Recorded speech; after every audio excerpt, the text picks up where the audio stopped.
Direct selling company के बारे में 2008 से पहले से पता था कि डायरेक्ट सेलिंग कंपनियां भारत में उतर चुकी है। सन 1996 से आई है। 2000 के बाद में एक आरसीएम कंपनी आई, वो बहुत बड़ा जाल फैला चुकी थी। और तब मैं बीकानेर में काम करता था, शादी कार्ड, ग्रीटिंग कार्ड, किताब, कॉपी, प्रिंटिंग प्रेस का। उस समय में मुझे एक बंदे ने प्लान बताया था। मैं ज्वाइन तो नहीं हुआ, लेकिन मैं भीलवाड़ा तक गया, इसको देखा, समझा, इसका बैकग्राउंड समझा। 12,000 लोग एक साथ इकट्ठे हुए, उसको देखा। भारत सरकार ने उस कंपनी के साथ कुछ मिस्टेक हो गई थी। तब कंपनी के ऊपर मतलब शिकंजा कसा सरकार ने 3 महीने उस मालिक को अंदर रखा। तब कुछ गलत चीज़ें बाहर निकल के उसको बंद किया और असली ओरिजिनल चीज़ें, असली नियम है, उसको पारित किया। ठीक है, तब से मुझे विश्वास हो गया डायरेक्ट सेलिंग खुद सरकार ने चलाई है, खुद सरकार इसको साथ दे रही, सपोर्ट दे रही। धीरे धीरे 2016 में भारत सरकार ने इसके गाइडलाइन बना दी या नियम बना दिया, गाइडलाइन दी सॉरी, कि ये रोड है, रोड पे आपको साधन आने जाने का काम करेंगे, साधन आएंगे जाएंगे, रोड बनी। लेकिन 28 दिसंबर 2022 को इसके रूल्स बने, यानी रोड तो है, सारे आ रहे जा रहे, लेकिन नियम बना कि इधर वाला इधर जाएगा, उधर वाला इधर आएगा, है ना।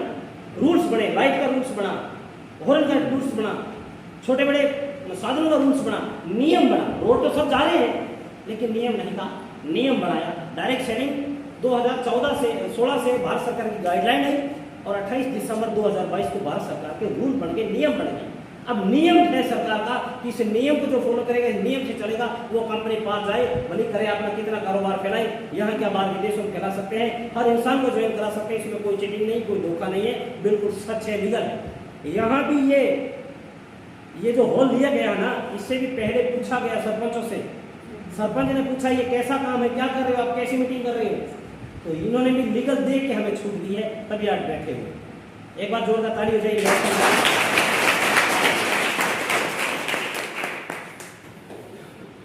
तो आवाज अच्छे से आ रही समझ में? ऐसा तो नहीं कहीं लिमिटेड कंपनी प्राइवेट है, लेकिन सरकार के साथ लिमिटेड है। असली में ये नाम कहां से आया, थोड़ा नोट कर लेना। जब इस सृष्टि में इंसान पैदा हुआ था और इंसान को जब कोई तकलीफें हुई थी, कोई समस्याएं हुई थी, कोई बीमारी आई थी, और उसका समाधान सबसे पहले जिस इंसान ने खोजा था, चाहे देवी देवता मानो, चाहे इंसान मानो, चाहे कोई भी आत्मा थी, जिसने सबसे पहले खोज की थी, उसका नाम असली था। उसका आज दूसरा नाम है धन्वंतरी देवता। धन्वंतरी सुना है ना, वो धन्वंतरी देवता का नाम था, उसी पे ये लिखा हुआ है। सबसे पहले खोज करने का वाले का नाम असली। ठीक है, ये रटोगे, ये ध्यान होना चाहिए, नॉलेज के लिए। अब एसएनएपीयूस क्या है? ये एक नेटवर्किंग है, direct selling company. Direct selling company का मतलब है, डायरेक्ट का मतलब आजकल तो लोग मोबाइल में चला रहे, डायरेक्ट का मतलब सीधी तरीके की खरीदारी, कोई बीच में बिचौलिए नहीं है। नहीं तो क्या होता है, अभी मुझे कोई सामान खरीदना है बाजार से, मैं बाजार से लेके आता हूँ, वो कहीं जैसलमेर से लेके आया है, वो ऊपर बड़े होलसेलर के पास गया है, बाद में वो सीनियर वालों के पास गया है, वो बाद में कंपनी से, कोई भी चीज कंपनी से बढ़ने के बाद 4, 5, 7 हाथों में होती हुई आएगी, तो मेरे पास आते हुए वो डबल रेट में हो जाएगी। जो 5 का सामान वहां से निकला, 5 का प्रोडक्ट वो निकला, वो बीच के बिचौलियों के हाथों में होते हुए 10 में पहुंच जाता है, और हमें वो 10 में पड़ता है। अब 10 में पड़ा ये बड़ी बात नहीं है, बीच में मिलावट और की गई है, ये बहुत बड़ी बात है। मैं एग्जाम्पल के लिए बता दूं आपको, आप अपने असली पे उसकी हल्दी आ चुकी है, मिर्च आ चुकी है, ठीक है, धनिया पाउडर आ चुका है, आप इसकी हल्दी लेकर 12,000 बाजार वाली हल्दी लेकर दोनों को अलग बर्तन में घोलना या कांच के गिलास में घोलना, आप खुद समझ जाओगे असली क्या है, नकली क्या है। सुगंध असली होती है हल्दी की, वो उसमें महसूस करोगे, कलर महसूस करोगे, और कम में रिजल्ट ज्यादा पाओगे ये हल्दी अपने असली पेस्ट की जो यूज कर रहे हैं। ठीक है, तो डायरेक्ट सेलिंग, अब हमें बीच में कोई मिलावट करने वाला चीज नहीं है। चाहे 2 रुपये महंगी है ओरिजिनल चीज, क्वालिटी वाली महंगी है, लेकिन चीज क्वालिटी नहीं मिल रही, कोई बीच में धोखाधड़ी नहीं। तो पहली बात इस हेल्थ अवेयरनेस में यही सिखाने का प्रयास है हमारा, कि जो भी चीज है वो अच्छी मिलेगी, हमारे जीवन से जुड़ी हुई बातें हैं, ये जीवन से अलग नहीं है। ठीक है, चाहे हम हैं, चाहे हमारे परिवार हैं, चाहे आने वाली पीढ़ियां हैं, उनमें जो समस्याएं आएगी, जो बीमारियां आएगी, वो सारे खान पान से होगी, वो मिलावट से होगी, वो केमिकलाइज से होगी। तो उस केमिकल से बचाव हमें कैसे करना है, किस किस में क्या डाला गया है, कितना डाला गया है, ये भारत सरकार, जब मोदी जी आए हैं 2014 के बाद में ये प्रूफ किया गया है कि किसी भी चीज में कुछ भी डालो तो प्रूफ करना पड़ेगा। जैसे जर्दे पे लिखा होता है, पहले नहीं लिखा था कि इससे खाने से क्या होता है, लेकिन आजकल सब कुछ लिखा रहता है, बीड़ी पे सब कुछ लिखा रहता है। मानते हैं इस बात को? तो इसी प्रकार डायरेक्ट सेलिंग कंपनी में हम काम करते हैं। अब दूसरा ऑप्शन आता है कि इसी में काम क्यों करें, काम तो खेती बाड़ी बहुत है। दूसरा ट्रेडिशनल तरीका भी बहुत है। ट्रेडिशनल तरीका जो बाहर का बाजार बिक्री कर रहा है उसे ट्रेडिशनल तरीका कहते हैं, इसे डायरेक्ट सेलिंग कहते हैं।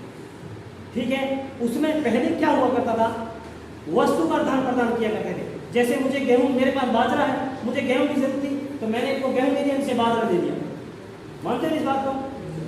सुना होगा आप बड़े बुजुर्गों ने कि हमें जो सामान हमें चाहिए होता था उसके बदले में धान दिया जाता था, लेकिन धीरे धीरे बिकना स्टार्ट हुआ, पैसों की डिमांड बड़ी हो गई। तो इसी प्रकार जब ये बिक्री का सवाल आता है तो बाजार में ट्रेडिशनल तरीका है, उसमें सिर्फ अपने आप को कमाना होता है। और इसमें डायरेक्ट खरीद कर डायरेक्ट हम कस्टमर को कंपनी से जोड़ सकते हैं, बिचौलियों को हटा दिया गया, मिलावट वाला तो फंडा ही खत्म हो गया। मैंने बता दिया, हल्दी आई, मिर्ची आई, यूज करके देखना, बीच में मिलावट है नहीं।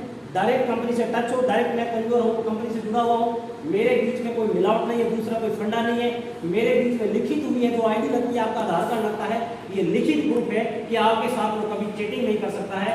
आपके साथ ये लिखित में बात हुई है कि आज मोहनगंज में है, कल अगर पीटीए में जाके खरीदो, कल अगर बॉम्बे में जाके खरीदो, एक ही रेट लगेगा, कभी मुंह दे के रेट नहीं बढ़ाया चलाया जाएगा। दूसरी बात है, जो भी प्रोडक्ट आएगा वो आपकी आईडी पे ऑनलाइन बिल आएगा, बिल आप देख सकते हो, बिल चेक करा सकते हो, लेटोरेटिंग में चेक करा सकते हो। अगर मिलावट हुई तो कंपनी अंदर जाएगी, और लिमिटेड हो रखी है तो भारत सरकार अंदर जाएगी। ठीक है, अपना इसमें कोई रिस्क नहीं है, सारा कंपनी का रिस्क है, सारा इसका मथाबोड़ी है। अपना सिर्फ बीच में बोलने का पैसा है, वो कैसे अमर सर ने बताया काम करके कैसे पैसा कमाते हैं। मैं आप सबको पहले से बता दूं, मैं आज से 3.5 साल पहले लॉकडाउन में घर बैठा था, कुछ लोगों की सुनी मैं कुछ को बता दूं।